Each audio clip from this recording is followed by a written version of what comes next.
ಹಾಡಹಗಲೇ ರಶೀದ್ ಎಂಬುವರ ಗುಂಡಿಕ್ಕಿ ಬರ್ಬರ ಹತ್ಯೆ, ಪರಾರಿಯಾಗುವಾಗ ಸಿಸಿಟಿವಿಯಲ್ಲಿ ಸೆರೆಯಾದ ದೃಶ್ಯ.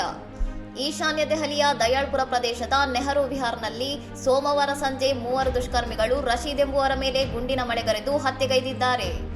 ದುಷ್ಕರ್ಮಿಗಳು ನಡೆಸಿದ ದಾಳಿಯಲ್ಲಿ ಗಂಭೀರವಾಗಿ ಗಾಯಗೊಂಡಿದ್ದ ರಶೀದ್ ಅವರನ್ನು ತಕ್ಷಣ ಜಿಟಿಬಿ ಆಸ್ಪತ್ರೆಗೆ ಸಾಗಿಸಲಾಯಿತಾದರೂ ಚಿಕಿತ್ಸೆ ಫಲಕಾರಿಯಾಗದೆ ಅವರು ಮೃತಪಟ್ಟಿದ್ದಾರೆ. ಘಟನಾ ಸ್ಥಳಕ್ಕೆ ಪೊಲೀಸರು ಮತ್ತು ವಿಧಿವಿಜ್ಞಾನ ತಂಡಗಳು ಭೇಟಿ ನೀಡಿ ಸಾಕ್ಷ್ಯಗಳನ್ನು ಸಂಗ್ರಹಿಸಿದ್ದು, ದಯಾಳ್ಪುರ ಪೊಲೀಸ್ ಠಾಣೆಯಲ್ಲಿ ಕೊಲೆ ಪ್ರಕರಣ ದಾಖಲಾಗಿದೆ. ಕೃತ್ಯದ ನಂತರ ಸ್ಕೂಟರ್ನಲ್ಲಿ ಪರಾರಿಯಾಗುತ್ತಿದ್ದ ಆರೋಪಿಗಳ ದೃಶ್ಯ ಸಿಸಿಟಿವಿಯಲ್ಲಿ ಸೆರೆಯಾಗಿದ್ದು, ತಪ್ಪಿಸಿಕೊಳ್ಳುವ ಭರದಲ್ಲಿ ಸ್ಕೂಟರ್ ರಸ್ತೆಗೆ ಬಿದ್ದರೂ ಶಂಕಿತರು ಗಾಳಿಯಲ್ಲಿ ಗುಂಡು ಹಾರಿಸುತ್ತಾ ಪರಾರಿಯಾಗಿರುವುದು ವಿಡಿಯೋದಲ್ಲಿ ಗೋಚರಿಸಿದೆ. 3 ಶಂಕಿತರಲ್ಲಿ 2 ಹೆಲ್ಮೆಟ್ ಧರಿಸಿದ್ದರೆ ಒಬ್ಬ ಟೋಪಿ ಧರಿಸಿದ್ದು, ಅವರನ್ನು ಪತ್ತೆ ಹಚ್ಚಲು ವಿಶೇಷ ಪೊಲೀಸ್ ತಂಡಗಳನ್ನು ರಚಿಸಲಾಗಿದೆ. ಸದ್ಯ ರಶೀದ್ ಅವರ ಮೃತದೇಹವನ್ನು ಮರಣೋತ್ತರ ಪರೀಕ್ಷೆಗೆ ಕಳುಹಿಸಲಾಗಿದ್ದು, ಹತ್ಯೆಗೆ ನಿಖರ ಕಾರಣವೇನು ಎಂಬುದರ ಬಗ್ಗೆ ಪೊಲೀಸರು ತೀವ್ರ ತನಿಖೆ ನಡೆಸುತ್ತಿದ್ದಾರೆ.